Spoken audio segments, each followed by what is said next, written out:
Ex-NBA player and college basketball star Olden Polynice says that Len Bias owned Michael Jordan in college. He says that Bias would have superseded Michael Jordan, and Polynice is 100% confident that Bias was a world above Michael Jordan. Let's get into it. These barbershop conversations are fun to have, but generally speaking, when someone makes an outlandish claim like this, most of the time, more times than not, when you actually dive into the evidence and the actual information, you will find out it's nothing more than bullshit. So let's have a look at what good old Olden Polynice actually had to say.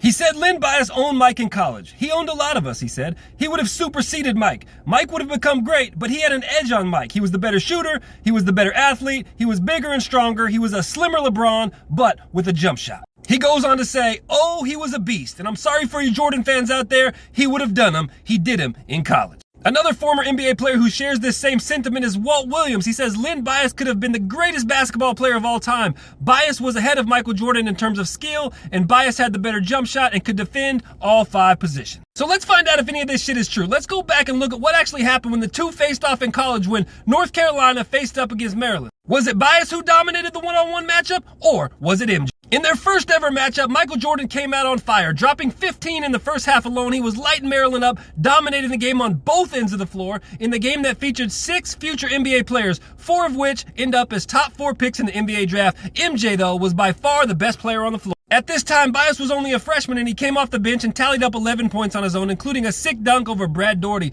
Jordan finished with 21 points, leading the Tar Heels to a 1-point victory over Maryland. And it was simply quite apparent at that time that Jordan was the superior player. In their second head-to-head matchup, Bias scored 24 points and MJ only had 21. But no matter the outcome of the game, one thing was for sure, Len Bias was coming. Len Bias was closing the distance on MJ, or so we thought. What we didn't know at the time, however, was that Michael Jordan hated this shit. And Michael Jordan was so competitive, he was not going to allow this shit to ever happen again. He made it his mission to let Bias know who was the superior player between the two. So he took the shit personally. And guess what happened? In their last matchup ever, Jordan torched Maryland for 25 points and 7 rebounds on 71% shooting. Bias could not match his efforts, and he had a quiet 15 points. Michael Jordan once again led his team to a 15-point victory, putting an end to the whole discussion about who was the better player. Don't get me wrong, Bias was elite, but MJ was simply on a tier of his own. So while it was true that Len Bias was bigger and stronger and maybe more of an explosive athlete, Michael Jordan was definitely the better basketball player, and that was in college. So don't ever tell me that Len Bias would have magically become a better player in the pros than Michael Jordan, because he wasn't even a better player in college.